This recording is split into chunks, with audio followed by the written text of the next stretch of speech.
Here's the big question: where does Louisville go from here? The answer is Rick Pitino. I think you start there. I think you end there. I think that's the answer. You call Rick Pitino. It would be. I mean, it would literally. It would be so poetic. It would be so fitting. I will. But it's also. It's not even in reality because of how he was mistreated on the way out. I know. That's why it's so ridiculous. But if you're Rick Pitino, do you think? He says yes. In a who says no situation, Louisville or Rick Pitino, Louisville says no. Who's more likely to say no? I think it's Louisville. Louisville says no, and Rick Pitino says yeah. I think Pitino would do it because I think he sees that as winning. Yes. Yeah. I was right. Yeah. 100%. There's no other way. I mean, there's no other way to look at it. I mean, he did get screwed in the situation. And this is the point I want to break, because if it's not Rick Pitino, I want to talk about this, who it might be and why. Because as a reminder, Rick Pitino is the only head coach, the only guy that like matters, the only guy with name recognition in college basketball that from the FBI fallout lost his job. Yeah. Like Sean Miller does no longer coach in Arizona. Sean Miller's not coaching Arizona because of anything to do with the FBI. Sean Miller survived the FBI stuff just to have a shitty year last year and get fired for. Yeah, he got fired like for not winning. Yeah, which is hilarious. They're like, we're fine with the cheating. You just have to win. Cheat all you want. We don't care. Just don't lose to Utah, Colorado, and Stanford. Like, come on, what are we doing? Oh man. So Rick Pitino's the one guy that goes down. We live in a world where Auburn fans, I understand Bruce Pearl didn't know. He had no idea what Chuck Person was up to, and it doesn't matter anyway, et cetera, whatever. Auburn is the number one team in the country. USC was undefeated forever. They were one of the final undefeated teams in the country. Oklahoma State had the number one pick in the draft. So you look around the land, Kansas is going to have the National Player of the Year. 3 McDonald's All-American. Yes. 2022 team. And the one program that like looked at the landscape of when the FBI was like, we have your playbook, we're coming after all of you. The one program that was like, oh crap, we should get out ahead of this was Louisville. And they fired Rick Pitino. Yeah. And then everyone else stayed still and was like, I don't believe you have any. I don't think anything's going to happen here. Yeah. I'm going to call your bluff. And they just sat there. Everyone else called the bluff of the FBI, which is pretty bold. In the NCAA. Exactly. Which is pretty bold. And nothing happened. NCAA, we're kind of used to calling the bluff. But the FBI, I mean, that was really the part. With that, I would say that Louisville is now in a position where the lesson that Louisville should have learned through all of that, through firing Rick Pitino, and maybe it's still the right call to fire Rick Pitino. Maybe like it gets to a certain point because it wasn't an isolated incident with Pitino. It was a handful. It was strike three. Of bad things. Like maybe, you're like, we have to stand for something as a university. Let's get this guy out of here, whatever.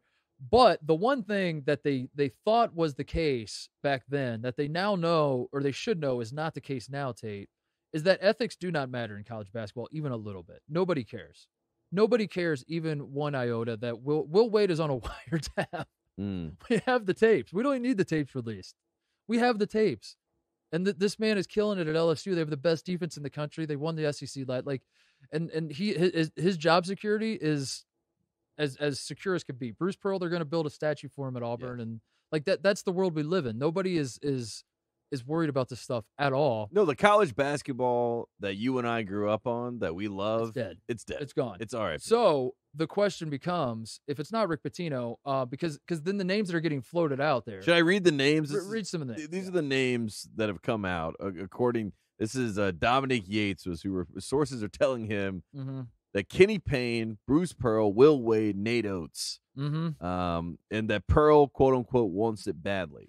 Bruce Pearl was as toxic could get as a coaching candidate. And Bruce Pearl now has the entire college basketball world eating out of the palm of his hand. Yeah. And Louisville, and I guess the point I'm saying with like the lessons that we've learned along the way is that Bruce Pearl would be unhireable. But Auburn literally hired him when he had a show cause. No, it never been happened before. Never been happened. And when it happened, people were like, "This is ridiculous that Auburn's doing this." He would have been as toxic as it could possibly get. Now there's no such thing as toxic in terms of like breaking rules or like any stigma that comes with, what happens if we hire a guy that like has a certain past. As long as it's like not a criminal, like if you're a coach that's like a ton of sexual assault cases, say, under your or something, like obviously that's a different story. But we live in this different era, Tate, where like those are the names. Will Wade's are the names. Bruce Pearl. So yeah, I think if you're Louisville, you now are like, should we hire should we hire a Chris Mack, or should we hire a gangster? And you should hire a gangster. Go hire the gangster. The gangster's name is Rick Pitino, and he's there. Call him. Rick Pitino would be, I think, a home run hire. But if you really talk about, I mean, and this goes back to the Chris Mack portion of it, which is kind of poetic and strange, but like that video where they were talking about Kenny Payne, you can't win without Kenny Payne. Calipari needs something. Kenny Payne. If Kenny Payne goes to Louisville, that's a problem for John Calipari. I really do think that's a problem. Yeah. It's a problem for all the teams that want to claim the New York Knicks, too. So the Hoosiers are in trouble. The Wildcats are in trouble. The Cardinals are claiming the New York Knicks with Kenny Payne. And it does make sense to me that Kenny Payne knows that he could run an operation, so to speak. A gangster. He could be a gangster. Will Wade is he's not he doesn't Kenny Payne doesn't feel like the gangster hire, though. Bruce Pearl's the gangster hire. Bruce Pearl, I said this to you off the air. Bruce Pearl is with Auburn fans right now, and he's having a dance, and they're having the best time they've ever had. They're like, oh my God. No one's ever picked me before. Yeah, I've always sat on the side on the dances. Yeah, like, now the pretty girl. And I'm having the time of my life. Oh my gosh. And now they're gonna spin me around. Oh my God, now I'm spinning and I'm having this amazing time. And I just got stabbed in the back. And that is Bruce Pearl. And that is what he could easily do to Auburn because he wants to be at a basketball school, and Louisville is a basketball school. Yes. There's no doubt about it. It's not even a question. Auburn is a football school, always will be. He tried to say after the Kentucky win, we're in everything school. But what he was saying in that moment was, I will go to a basketball school, especially if you give me $10 million. Listen, I don't know if Bruce Pearl is going to take the Louisville job. I don't know if they're going to offer him, but I do know this. If Auburn fans really, truly believe that Bruce Pearl will never leave Auburn because he loves what he's building there and he loves that he has the number one team in the country. Boy, you do not know Bruce Pearl. Do not have this dance. That's all I'm saying. But that's what you have to do if you're the coach of, like if you start, if the candidates that start getting floated out for real, like when we go through this process and Louisville starts like actually calling people and all that, every single coach who is an active head coach at a Division I school, their fan base is going to say he would never leave. He will never. Like, what are you talking about? Why would Eric Musselman ever leave Arkansas for Louisville? That is never going to happen. What did they say about 0% Chris Mack chance in 2018? Mack, 0% chance of ever leaving. So whatever candidate, Nate Oates, same thing. Nate Oates loves what he's building, although probably not anymore. Nate Oates is like kind of. It'll be interesting to see about what Nate Oates does. Yeah, that's just what you do have to do as a fan. So I understand Auburn. Like, I'm trying not to rain on the Auburn parade because they are number one. They won tonight. It's great times in Auburn, Alabama. Tonight.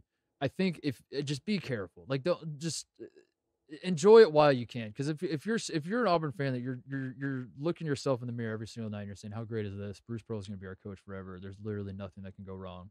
Again, you do not know Bruce Pearl. You don't know this man. This man, he's capable of anything. And he is like, he is the Peter Pettigrew of college basketball. You know what I mean? He is like, he's a shapeshifter. You know what? To prove that you shouldn't just always assume that your coach will never leave, because like that, like coaches have to leave. That's how the coaching carousel works. Like someone has to leave. Go. I am going to put my money where my mouth is and say this, that I think Chris Holtmann to Louisville could be a thing. Yeah. Kentucky guy. I could see that. So Chris Holtmann to Louisville, which opens the door for Ohio State to make a hire. Are you aware of this? Brad Stevens' wife from Ohio. Chris Holtmann. Brad Stevens is going to Carolina, dude. Get over it. Get over it. It's happening. Holtmann's an interesting name. I mean, the worst. No, in all seriousness, Holtmann, like, no, I mean, that's. I would love Holtmann to be at Ohio State forever. I don't know if he's like, but I'm also like, if Kentucky's the one that he wants. I don't know if he will, but like if Kentucky calls Chris Holtmann, he's taking the job. He's from Lexington, like he's going to take the job, and I understand that. And I guess the point is like you can't get in a position where you're like same with Hubert Davis, who you love and you think is going to be the guy forever at North Carolina. Love Hubert. If the New York Knicks call Hubert Davis, he's taking that job. Well, see this was fascinating to me, and they might. Yeah, sure. I think if Kenny Payne went to Louisville, then it's like a domino situation where it's like Kenny Payne goes to Louisville. Calipari is going to leave Kentucky. And Calipari leaves Kentucky to try to go to the Nets or the Knicks or whatever situation he can find in the NBA. I don't know if he can get those jobs, but he thinks he probably could. Lakers. Then, good God, Chris Holtmann could then go to Kentucky. And then Kenny Payne. And Brad Stevens to Ohio State. And then there you go. Because his wife's from Ohio. I don't know if I said that already. No, he went to the Carolina-Boston College game. Why else would you go? Bruce Pearl's wife's from. I looked this up. I swear to God. Where is his wife from? People think this is a bit because I talk about it all the time. Shut snot out of my nose. People think I'm joking because I talk about coaches' wives all the time. I literally, like, anytime a coaching search comes up, I literally search like who the candidates. I search their wives, where they're from, because well, those are always the stories too. Like Roy Williams, like back in the day, it was like Juana didn't want to leave Lawrence. Bruce Pearl's wife he met her at Tennessee. So she's a Southern girl. So like I do think there's credence to that if you're an Auburn fan. That's the argument you got to make. Not forget the like building stuff and we got an arena and a facility and Jabari Smith and all that. Forget all that. Just say his wife's from the South. He loves it in the South. He's not going to Louisville, which is Louisville not the South? Technically the Mid-South, but it starts the South. I think I think it probably is the Midwest. Yeah, I don't know. I think Kentucky would be pretty upset if you said that. Yeah. But I've been to and I'm not arguing for Kentucky. Louisville feels like a Midwest city. Yeah, they can have it. You're the Midwest. Louisville is the South, technically. Wait, I just talked myself into a circle. Yeah, technically. But I will say, it is really sad that with this situation, we don't have like a guy immediately that we go to, and the guy would be Rick Pitino. That's why I'm so frustrated. I mean, how could you treat this man this way? Like, it's one thing to fire him and get rid of him, but now that he's been semi-vindicated and he's winning important games and he's building a program in Iona, you don't want to even give him a call? Yeah. No courtesy call? You know who else is available? It's won a lot of games in the ACC? Roy Williams. Not available. Okay. All right. Off the board. Coach K is going to be available. That's what Rutherford wants. He wants Coach K. Because he wants to keep the Hall of Fame coaches, the tradition. What if they go... It does have to be a Hall of Fame. How many Hall of Fame coaches are out there? That's who they have to hire. That's what we got to look at. Hall of Fame. Jim Calhoun is out there. Jim Boeheim. Mark Turgeon's available. Wow. Sean Miller. What about Sean and Archie? Both together. Co-head coaches. I like that. Co-head coaches. Miller Bros. Peyton Siva's dad. Can we get him? The guy who wore the cutoff shirt in 2013. I love that. Get that guy.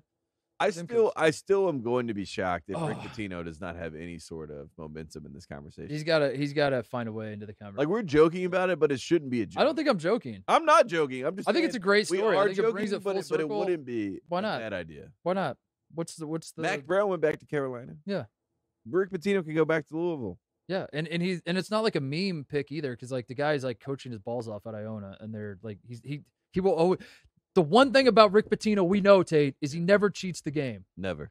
He will cheat everything else. I will cheat on anyone. On anyone, with anyone, in any way, shape, or form. I will not cheat the game. I know the game. I'm the best coach that's ever lived, and I'm going to coach him up. That's what I do. If Rick Pitino went back to Louisville, to the ACC, I think Louisville would be the premier program in the ACC. I 100%. Without any hint of sarcasm, I 100% agree. Yeah. If we woke up on opening day of next season and Rick Pitino is the head coach of the Louisville Cardinals, I don't care what their roster is. They're preseason to win the ACC. They're preseason. My preseason pick to win the ACC. 100%. And that includes, I understand that Tony Bennett's still at Virginia. Don't care. No.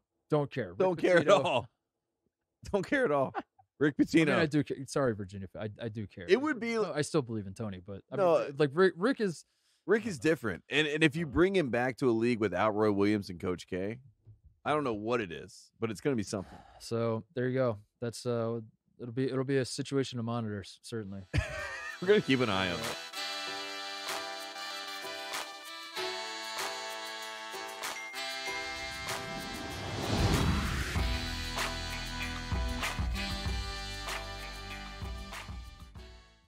Hey there, thanks for watching Titus and Tate. For the full friend of the program experience, subscribe right below and come join us for all things college basketball. The action is heating up. Come join Titus and Tate.